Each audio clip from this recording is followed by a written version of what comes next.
Pero ito, baliktad. Yung gobyerno na ang naghanap sa inyo. Anyway, magandang umaga po sa inyong lahat. No? Nandito ang ating Vice Mayor Chia Chesa, ang ating mga konsyal. Ang nangongona.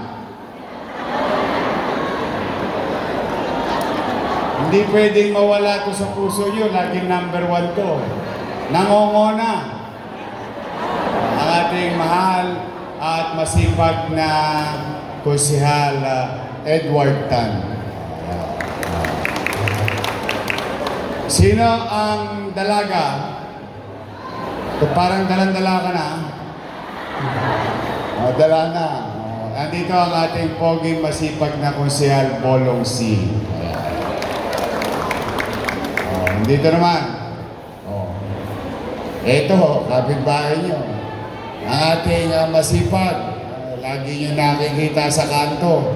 Araw-araw, gabi-gabi, nag-iikot. Awe siya. At tapos, yung bata po na yun, yung pinabili na suka ng nanay niya. Anak po yun ng ex-girlfriend ko. Kasi asawa ko na. Ang anak ko si Frances. Tutulong siya. Andito po kami lahat ngayon. Baka nagtataka kayo, parang may bago bang programa ang lungsod. No? Sa totoo, hindi naman siya bago. Kasi kahit naman nung Vice Mayor ako, maaari ilan sa inyo nakapunta na sa opisina ko. O nung first time ko naman ng mayor, yung iba naman sa inyo, sumulat na rin sa akin. Ngayon, nung salamat sa inyo, itong pag-upo ko, bumulusok yung dami ng sulat na dumarating sa opisina ko. Ang katotohanan, mga nanay ko, mga tatay ko, mga batang Maynila na naririto, simula ng July 1 hanggang last week, kulang-kulang 20,000 or 19,000 plus na sulat ang nasagot natin na nangangailangan tulong ng mga kababayan natin. In fact, si Awe, yung iba doon na sa hanapin na dadala ko kahit gabi, sabi ko, pagka may PC na, Arya, para hindi na magpabalik-balik ang tao. So, tuloy-tuloy pa rin yun. Siya ang tinatakbuhan nyo. Kaya, tuloy-tuloy naman.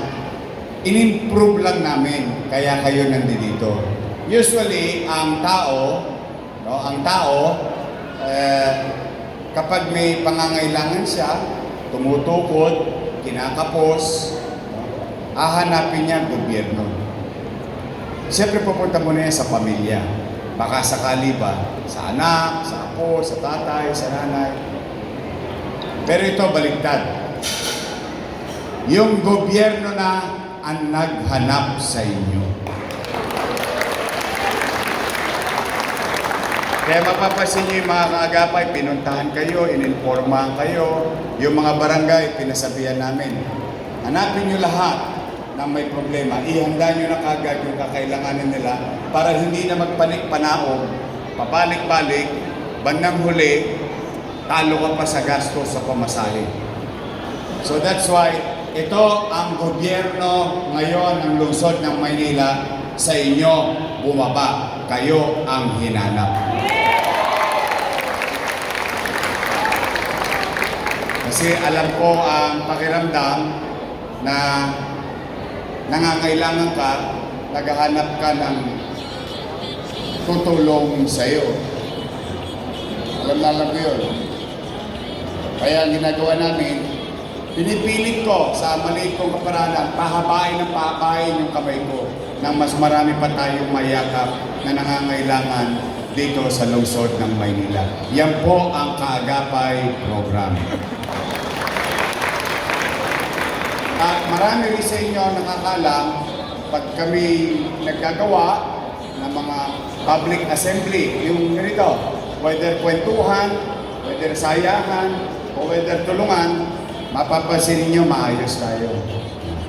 Kaya, yung mga nasa Kodli, taas ang kamay, shout out sa akin. Huwag kayong mag-aalala. Tiyak ito, tiyak.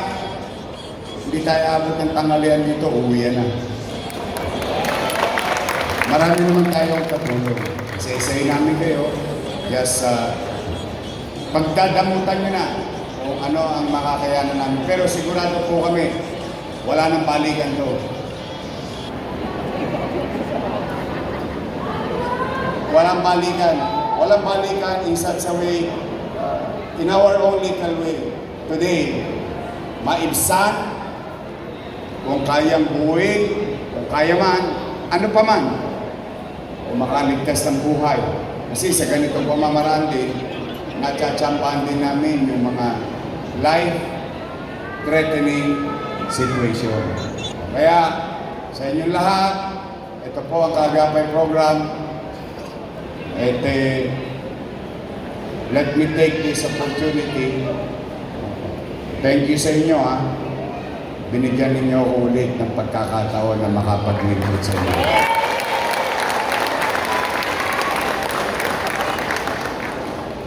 Sa mga kabataan o mga nanay, pwede nyo nang kumbinsihin in the future, in the near, not far, but near future.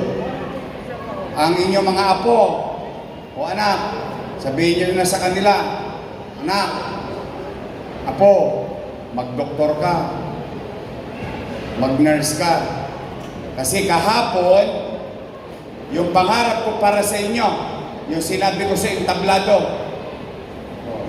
itinatag na, magsisimula ng i-construct ang bagong building na kung tawagin ay Pamantasan Lungsod ng Maynila College of Medicine.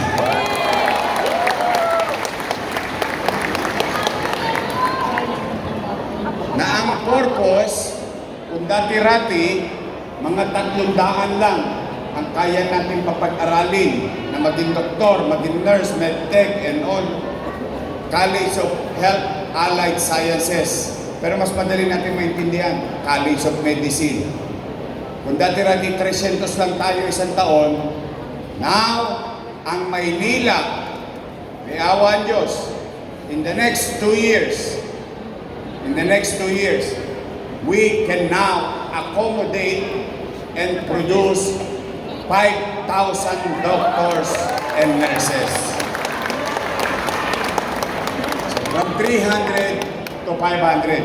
Yan ay pera nyo. Sinilog ko lang. Episyente kong gagastusin para ang balik, kahit nasa 6 na piyan na tayo lahat, lalo na kayo, yung iba rito, konti na lang ang birthday. Talagang ganun, unaon na lang eh. Pero ito ang bagay na iiwan natin sa susunod na maraming henerasyon, katulad ng ginawa ni Mayor Lacson, ni Mayor Villegas, na hanggang ngayon pinakikinabangan natin na kung tawagin ay Pamantasan Lungsod ng Maynila. Kaya pwede nyo nang medyo urot-urutin. Apo, mag-doktor ka. Sayang kasi libre. Wala naman tosgas eh. Diba? Tapos may baon pa. Diba? May baon pa sa akin. Isang bulig. Diba? Oh, now, mag-start na tayo.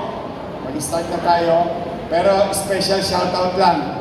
Taas nga kamay ng mga senior citizen. Natanggap nyo na? Yung 1.5?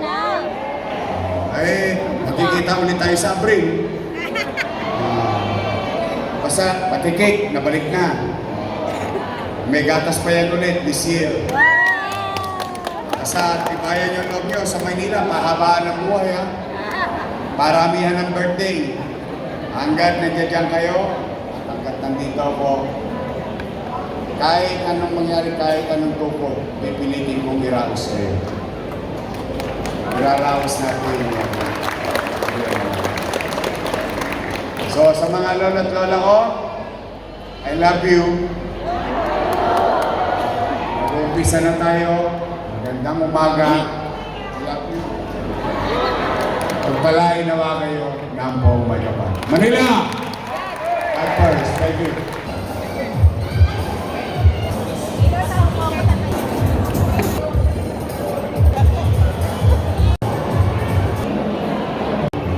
So, ayan. Good morning po.